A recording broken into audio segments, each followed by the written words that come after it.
When was the last time you honestly took a moment to challenge yourself to believe in the capabilities of your own possibilities and talents? When was the last time you bet on yourself and believed in your aptitude to be successful? In layman's terms, when was the last time you empowered yourself to believe in you? Well, according to my friends over at Medium and Psychology Today, they report from a global perspective, 85 to 88% of people around the world are hesitant to take a leap of faith in life because they lack self-confidence. Well, in such a case, if that is indeed what's going on from a global perspective, I want to take a moment and introduce them to my friend Chris Gormley. I could spend the duration of this remaining introduction by telling you all of the strides and benchmarks that Gormley has reached from a real estate perspective, or how he left a job that paid him north of $200,000 a year in medical sales to pursue his dream as an entrepreneur and life coach. I could tell you about the time in 2015 that he got into an accident that shaped the rest of his life and how he views the concept of redemption as a competitive advantage to his story. However, I've chosen to tell you what really gets him excited as it relates to his passion and his purpose and his vision for his life when he gets out of bed every day. And that's to impact people, to push them to realize the fullest times of what they're capable of if they only took a moment to believe in the most powerful tool that they'll ever have in life, themselves. Now, as a life and discipline coach, Gormley spends the majority of his time focused on optimizing his clients' physical, mental, and psychological perspective of themselves and their abilities to succeed in life. My friends, this is indeed a milestone episode for our program as we bring you the 800th conversation of this very endeavor. And I can't think of a better way to celebrate the milestone than having a conversation with Gormley all about leadership, optimization of your abilities, and reaching the fullest heights of your own potential. So without further ado, I'm Kevin McShann. Let's have this conversation.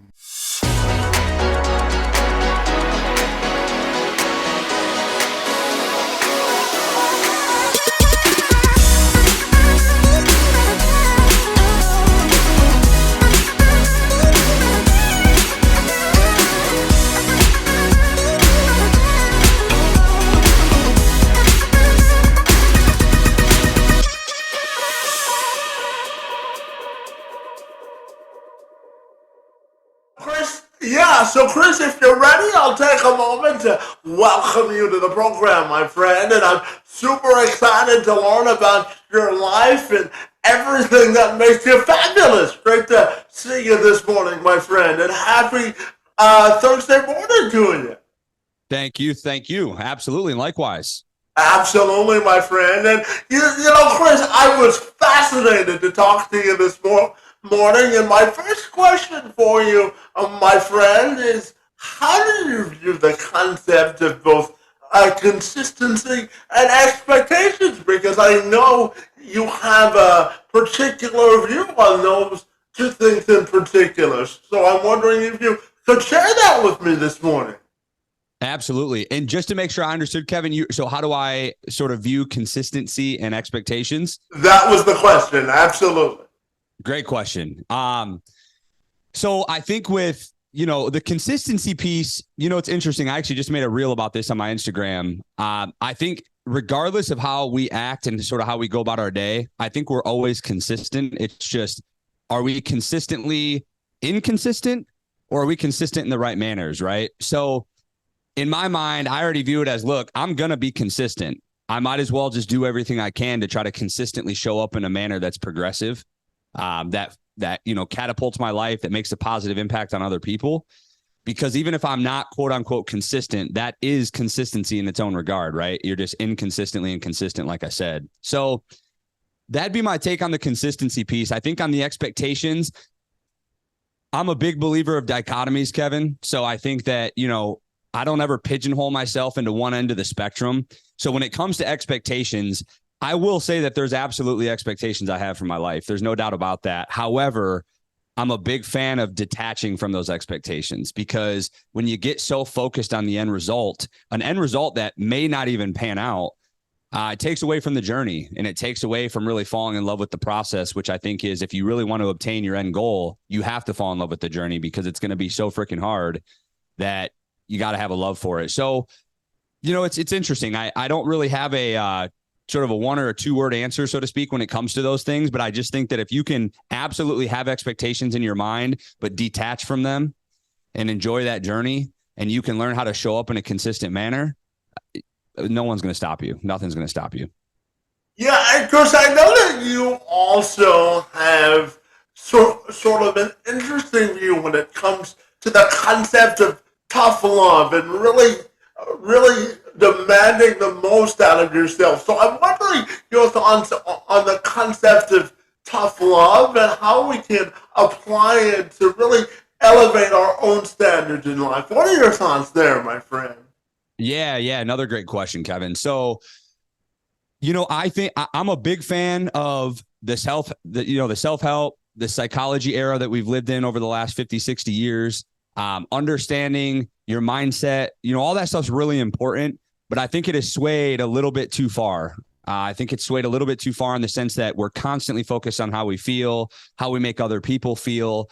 And we have to also understand that we have brains that are programmed since the dawn of man, right? So there is grit, there is fortitude, there is tough love. And I'm a huge fan of the fact that you need to really understand when it's important to separate your logic from your emotions. And the reality is, life is hard. People are going to hurt us, betray us. Things are going to hurt us. We're going to go through hardship in our life. And if you don't have that mental fortitude and that tough love, it's going to be a lot harder for you to thrive and prevail in life. And I think that tough love is really one of the truest forms of love. Might not feel good in the present, but it's ultimately going to give people the perspective they need to change. And I think that can be processed one of two ways, whether it's tough love giving it to other people or tough love giving it to yourself. And the moment you can become real with yourself or become real with others, again, you might be disliked or quote unquote hated in the short term, but you're going to be loved in the long term because you're giving them the dose of reality. And the one person I really like to think of when it comes to this that I idolized growing up was Michael Jordan. A lot of his teammates hated him. They didn't like him. But they look back and they're like, he's the greatest teammate I ever had because I'm wearing multiple rings on my hand and I was the best basketball player I could have been because of him. So I think tough love is absolutely necessary, and I think it's way underutilized in today's day and age.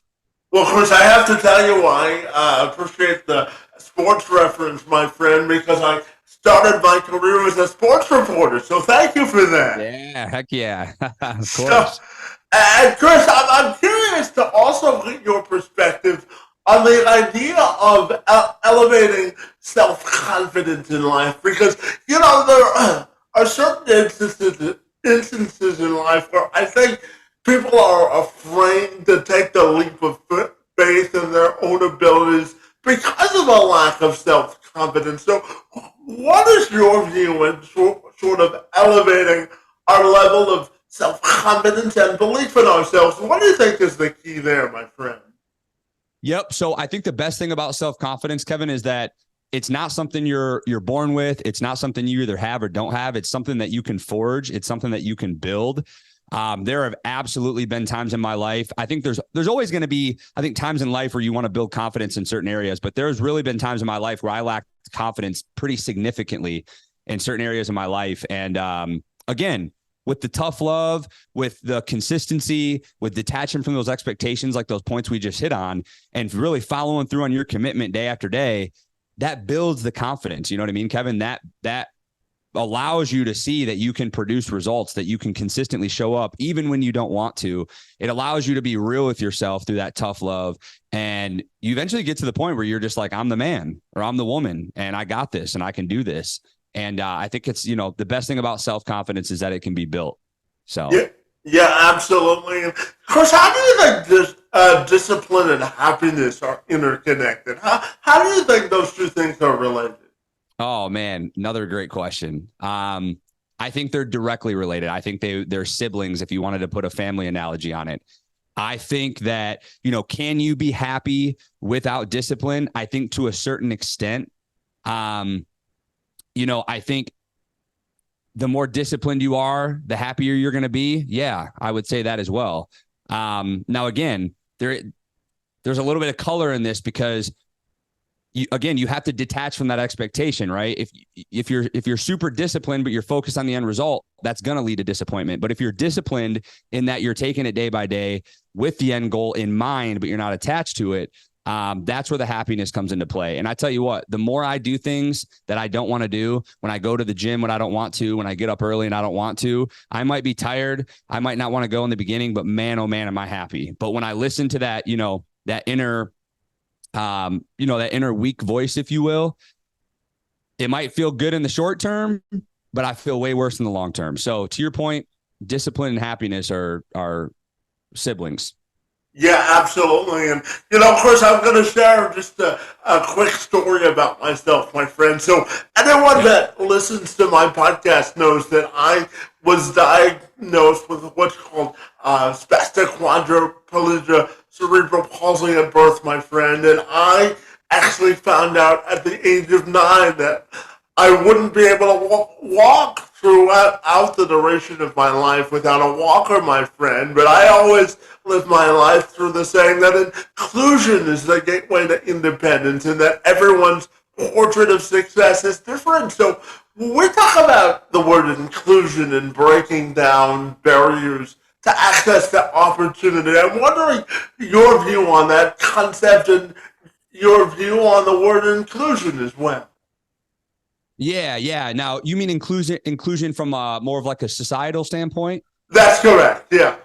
Yeah. So I think, we're tribal people by nature. I think we all need to be surrounded by the right people that push us, that believe in us, that give us that tough love, that give us that soft love, that encouragement. I love your story, by the way, because I can tell based on the research I did prior to getting on this podcast that you are surrounded by some incredible people and you have some awesome testimonials.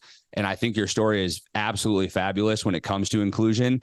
And, there's a reason why they say you're like the 5 people you surround yourself with the most.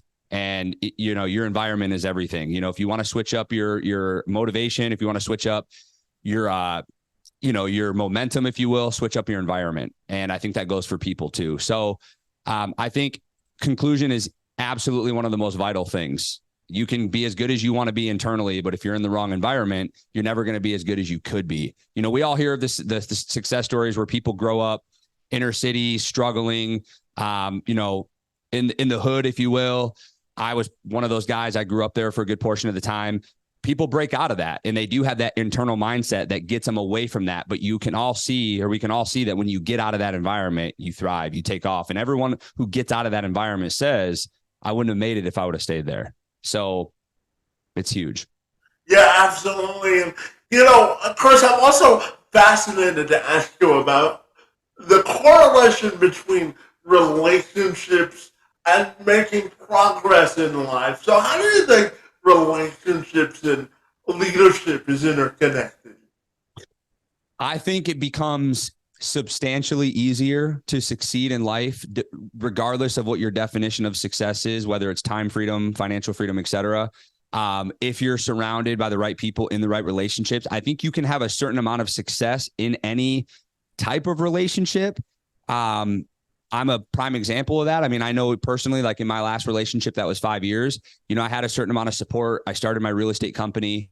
I left my W-2 job. I was able to obtain a certain amount of success, but it did get to the point where I realized that, that relationship was substantially holding me back. And there was just a lot of murky water, if you will. And as soon as I got out of that relationship and drew that standard, my life elevated. It completely took off in a way where I gained clarity that I otherwise wouldn't have had. So, I think that's what's so tricky with people and why they stay surrounded by people, whether it's their hometown friends, that family member they can't cut off or distance themselves from, or that toxic relationship, because you can go about your day and look at your life and say, yeah, I'm happy, I'm successful, I go to my job, I make good money, whatever. But if you really take a step back, look 30,000 foot view, elevate your standard, you'll realize, well, I'm not even close to as happy as I could be, until I get out of this. Yeah, absolutely, my friend. And I wanted to ask you also about what it means to you to be present in life. And I know that fitness plays a big role in the pursuit of happiness for you. So tell me, what does it mean to be present in life in your perspective? And how does fitness play a role in your happiness, my friend? This is one of the most passionate things you just brought up for me, Kevin. So fitness, I think presence in general is this exactly plays into detaching from that expectation and enjoying the journey and that daily result and being present. Fitness has been absolutely monumental, because when we all go through the course of our day and we're eating a bunch of crap and we're going through stuff and we're having those tough conversations at work or whatever that looks like, being able to tap out and go to a place like the gym where I can push myself and not think about work while I'm at the gym, or not think about what I have to do tomorrow or what I did yesterday, and literally be right in front of those weights and know that this set right in front of me, that I'm going for 8 reps, hoping I get 9 or 10. It completely taps you out of the sort of the quote unquote real world. And it gives you a sense of gratitude and focus, and it catapults into so many other things. I mean, your discipline, everything just elevates. So I think it's absolutely, it's extremely monumental that you have to be present. Same thing with having my daughter. I've been with my daughter where I'm thinking about work, and I've been with my daughter and often am with my daughter where I don't think about anything else but her. And I can tell the energy she picks up off of it when I'm present. So I think it's one of the most secret sauces to life that you can implement is being present. Absolutely. And Chris, we share the same synergy in the fact that we're both mother's boys, my friend. I'm a mother's boy at heart, and I know that you were raised by a single mom, and I know that she means a lot to you. So tell me about the presence of your mom, what she means to you, and how your upbringing sort of transformed you into the person that you are today, my friend. Yeah, 100%. Well, I love that you have that same background as well. And I think, my mother, and ironically enough, she's moving down here from Michigan to North Carolina to live close to me and just be closer to her granddaughter, obviously my daughter. And that's taking place in about a month. So I'm super excited. But man, she played mother and father in that house for me, Kevin. And despite what people say about mama's boys, where, I've heard people are raised too soft or whatever the case might be, not the case with me. I am as tough as I am because of my mother, but I'm also as soft as I am because of my mother. A lot of ways that I parent my daughter is because of my mom. And I just look at who she is and what she sacrificed for me, whether it was, picking up that second job where I had to take care of my little sister oftentimes after school, or she had to borrow my car in high school because we didn't have enough money to fix her car. Like just things like that, man, where we were just there for each other and we were a unit and we were a team. And she always showed up for me, regardless what it was, going camping, going sledding down the hill in the winter, clothes that I got for school. We were just in it together. And my mom was real with me from the very beginning. She was very open with me about my dad, about, not having money for school clothes because my dad didn't pay child support. And a lot of parents might think, well, don't subject your kids to that. Why would you ever, But dude, the reality is I was still a kid. I still had a childhood. I still had fun. I still had friends, but I also just thought a little bit differently because my mom never refrained from telling me the truth. And that's where my tough love and giving the truth comes from.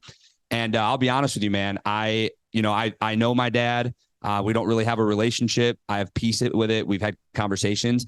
I would not change my childhood for anything. I would not change it for a single thing. If I could go back and do it all over again, I would do it the exact same way because of Yeah, her. yeah, absolutely. And Chris, just listening to you, buddy, I'm curious to get your thoughts on how you view the concept of adversity, because in my view, my friend, adversity is our answer when it comes to resilience and creating sort of our definition of resilience.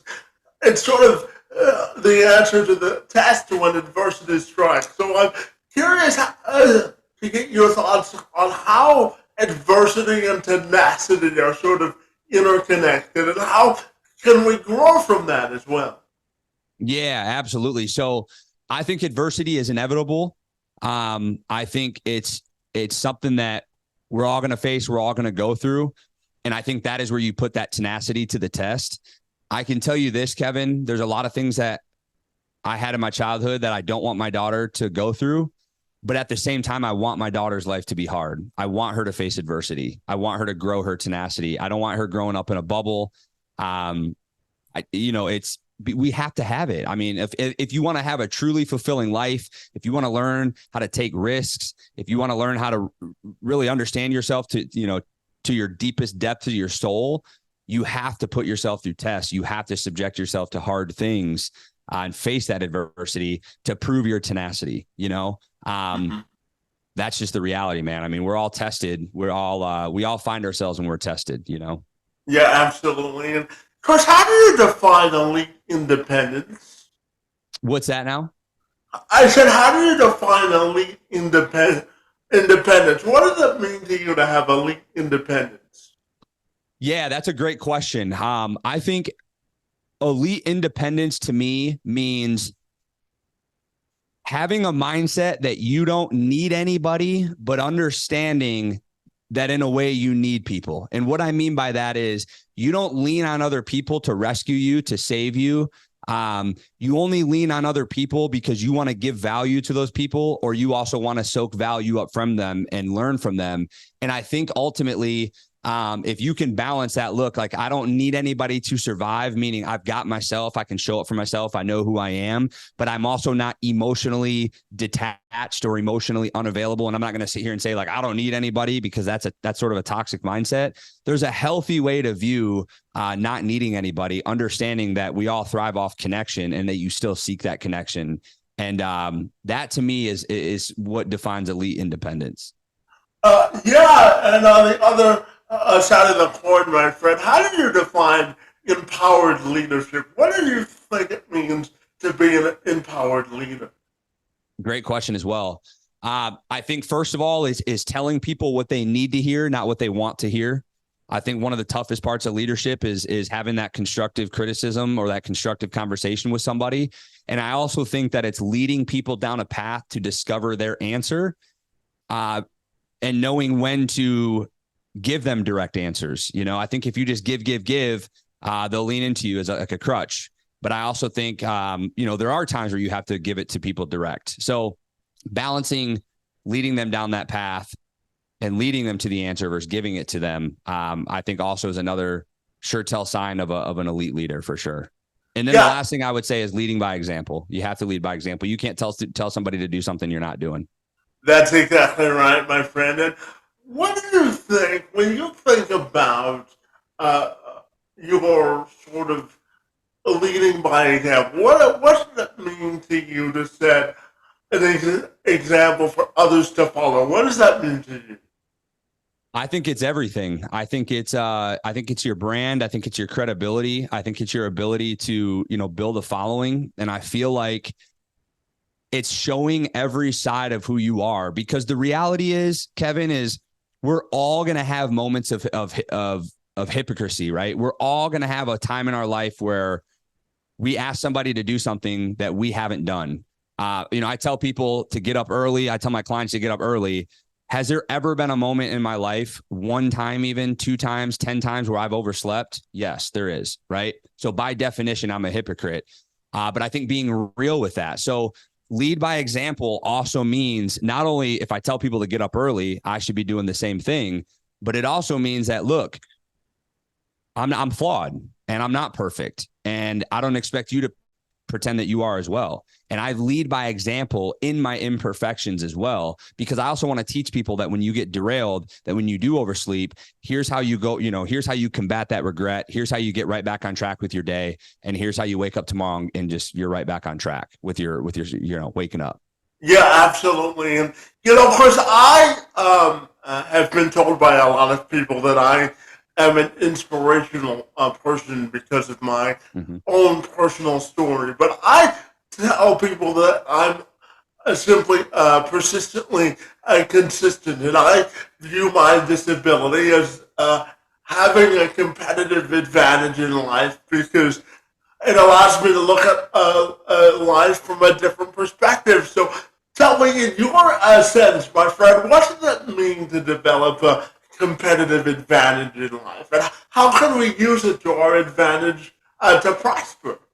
Man, that's amazing you said that. For you to view that as a competitive advantage like that, it's something I'm completely aligned with. And I think what that means to me is ultimately a lot of what people view as trauma is their competitive advantage, right? Like they can go to the complete opposite end of the spectrum. The way I grew up without a father, the way I grew up poor, my motorcycle accident that almost killed me. I could view all these as traumatic experiences. I could, lack the ability to love, or I could have a lot more of a toxic approach in my life, or maybe I never get on a motorcycle again because I was almost killed on one. But that is my competitive advantage. That is my story to tell. That is my chance to be a father for my daughter that I never had. That is my chance to really love and appreciate motorcycles and never take it for granted, and really just enjoy riding it now like I never have before. So dude, that's everything. Like that's that silver lining. That's that perspective right there. Yeah, absolutely. And Chris, I'm fascinated to ask you, who do you view as the champions of impact and influence in your life? Who helped to shape you into the person you are today? Yeah. So first and foremost, certainly my mother, my older brother, and my little sister. Those were my core three. My mother obviously raised me. My little sister was my opportunity to try to be a man at a young age, protect. And my brother, we're half brothers, so we have different dads. And his dad is a great guy, business owner, really instilled a lot of good value in my brother that he passed down to me and kept me on the straight and narrow path. So those three are my core. Nowadays, I have mentors and people I look up to in each sector of my life, whether it's coaching, real estate, mindset. And then obviously social media, I think is a very powerful tool. So, your Tim Grover, Andy Frisella, Ed Milet, a lot of the hardcore guys, Wes Watson and, Andy Elliott with sales. Like there's a lot of people that I follow from a distance that also impact me. Yeah, and Chris, I'll give you the space to tell me about your accident that occurred in 2015 and how that impacted and changed your life, my friend. Yeah. So, 2015, I had a Ducati Panigale sports bike. It was my dream bike. Had it for about a month. SUV pulled out in front of me, and I was going at a high rate of speed. I was on like an open sort of desert road, and SUV pulled out in front of me, and I struck the passenger side front fender of the SUV, and I ended up, I shattered my whole left arm, shattered my pelvis, tore my abdominal muscles. I was urinating into a bag straight out of my bladder for a couple of weeks. I had to learn how to walk again, and just had a lot of injuries that I suffered. And, I was conscious I went in the intersection, and I was in medical device at the time working in the OR. So I understood medicine. And I just remember telling myself not to fall asleep because I didn't know if I had internal bleeding. I didn't know if I was paralyzed. I just didn't want to fall asleep and not wake up. And when you go through something like that, it's obviously going to change you forever. And I've had many, many people tell me that I've just been different after that accident. And I view that accident as one of the greatest things that's ever happened to me. Exactly to your point about what you were born with and how it's your competitive advantage. It is my competitive advantage. It's exactly why I stay present in the gym, to your point, because I've had my legs taken away from me for, a few weeks to a month or a couple months learning how to walk. And I've had my life flash before my eyes. So I really value my days, And all these little things I value that I didn't before. And so for me, similar to how I was raised, if I could go back and do it all over again, as as painful as it was, I would do it over again. That's the reality. And I don't shy away from it. As a matter of fact, when I healed a year later, I got a new motorcycle and I drove through that very same intersection that I hit that SUV just to really like put myself back in that state, because it was powerful. Yeah, absolutely. And to that point, Chris, I'm wondering your thoughts on the concept of redemption and how we can use redemption as a tool for growth, my friend. What are your thoughts there? Yeah, I think redemption, and you could even almost throw in the word anger. I don't think it's a bad thing at all. I don't think proving somebody wrong or proving something wrong is bad at all. People say don't focus on that person that doubted you kind of thing. But if you can use that as fuel and, prove somebody wrong or redeem yourself, I think it's extremely impactful. And I don't think you have to look at an individual or a person as a form of redemption. I think it could be a thing. I think it could be a mindset. It could be something you're against. But you can use all of that as a form to redeem yourself and feel like you need to redeem yourself. The reality is if somebody doesn't believe in you, you can use it as like a victim or, I'm not good enough, I'm not going to try this because they don't believe in me. Or you can say, you know what? I don't blame this person for not believing in me because I wasn't doing anything at the time. I hadn't proved to that person. So I'm going to redeem myself. I'm going to prove them wrong. And yeah, you're not living your life for those people, but there's nothing wrong with using that as fuel to enact redemption. So I'm a big fan of it. Yeah, absolutely. And Chris, tell me your thoughts on building a community of hope, determination, and support, and how important it is to sort of build what I call social capital to succeed in life. How important do you think that is?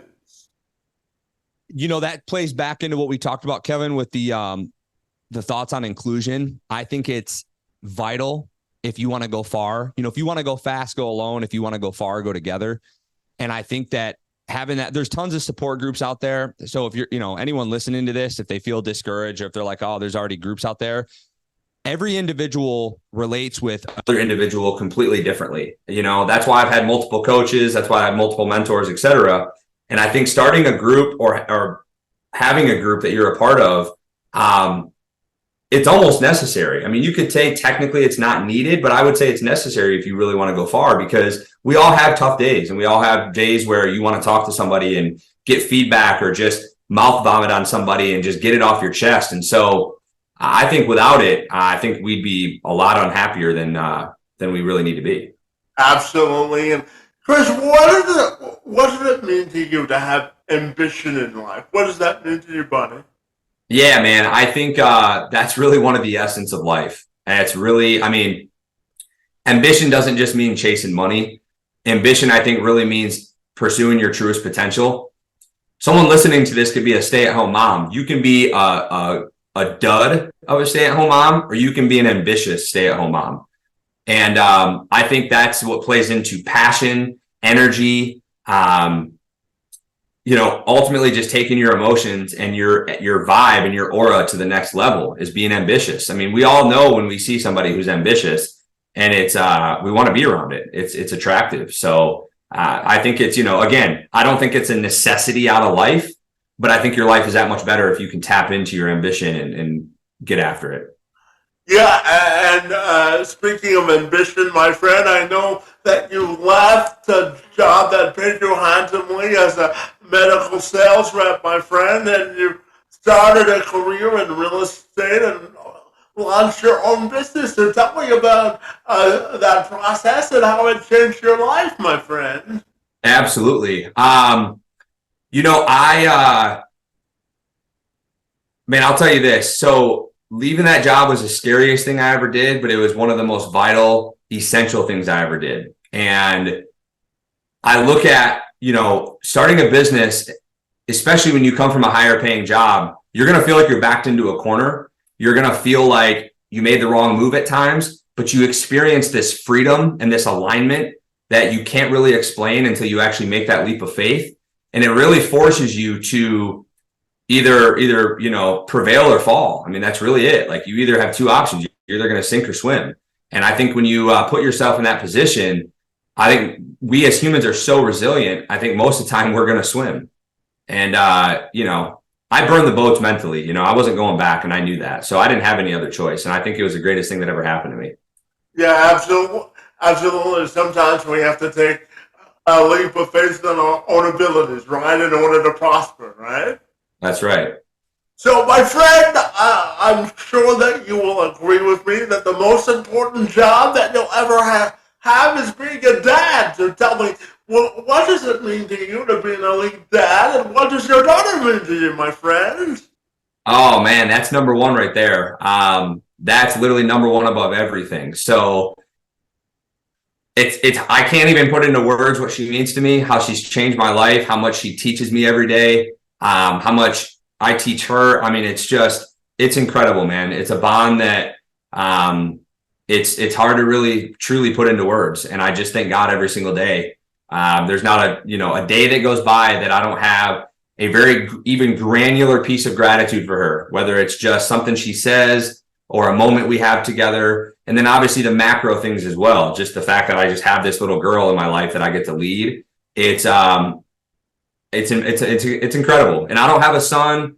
I can't say the father-son relationship. I can't say I know what that's like, but I think daddy-daughter, man, I think there's just something about it that's just extremely special, and I'm very grateful. So, well, I mean, there's you got to be cut from a different cloth to be a girl dad, right, Chris? Yeah, you sure do, man. Absolutely. Right. Absolutely, my friend. And I'm going to combine my last question, Chris, because it's a two-part question. So if your life ended tomorrow and you had to write sort of the first line of your obituary, my friend, how would you want that to be written? And when you look at your life in terms from a legacy perspective, how do you want that to be remembered from both a personal and professional standpoint?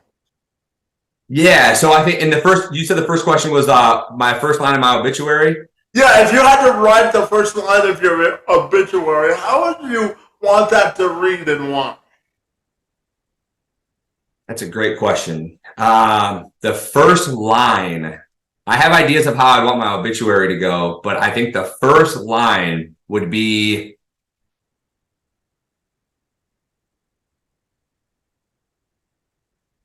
I would say, see the silver lining in everything I'm about to say. I think that's the first line I would say, because I want everyone to understand that what society perceives isn't necessarily what you need to believe. Like death, of course, there's going to be some sadness to it, but it doesn't need to be something you mourn or lost for this extended period. I think death can be celebrated in a way. I think hardship isn't something that necessarily needs to be viewed as, oh my gosh, this is so hard and defeating. It can be something that's necessary. So with everything I would say in my obituary, my opening line would be just see the silver lining in everything I'm about to say. As far as my legacy and what I would want to leave back, the number one thing is my impact on other people. That's my number one thing. I just want people to know that their life has been better because of what I've done or said, even if that's the tough love, even if it was, man, I don't like what he had to say at first. It didn't make me feel very good, but I know he meant really well and it's really helped me.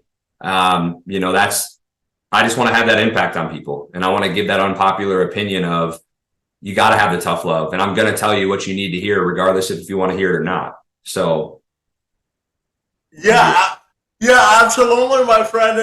And tell me finally, if people want to get connected with all the good work that you do from a life coaching or real estate perspective, what's the best way they can get in contact with you, my friend?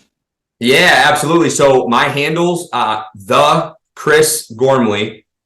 So just and then first and last name, the Chris Gormley on Instagram, Facebook. My website, thechrisgormley.com. It's currently under construction, but it's going to be going live here in probably the next week or so. And you're going to be able to understand exactly what I do from the coaching perspective, a way to contact me on there. There'll be a link to my real estate page as well. Because my coaching is very much focused on discipline coaching and mindset. I can absolutely advise on real estate. I partner with people on real estate deals, whether it's, them bringing deals, them bringing capital. So I'm all about just trying to work together with people and develop, this mindset and really focus on the 6 pillars of my program, which if any of you guys are interested in knowing more, just reach out. I'll talk to you about it. But it's basically everything in your life from health and fitness to mindset to money. So. Yeah, absolutely, my friend. And I have to tell you that I was so honored to spend a few minutes with you, my friend. And I want to thank you once again, my friend, because as I told you before we started recording, my friend, you're joining us today as we celebrate a milestone for the program as we record our 800th episode, my friend. So I want to thank you for engaging in conversation and joining us for the celebration, my friend. It's most appreciated. And Kevin, thank you so much, my man. I truly appreciate it. Dude, really cool that it was the 800th episode. And I love your story as well. And I can feel a lot of synergy here just with the questions you asked, the answers I gave, and just understanding your background. So I appreciate the opportunity. And for everyone listening, I appreciate the carving out the time to listen.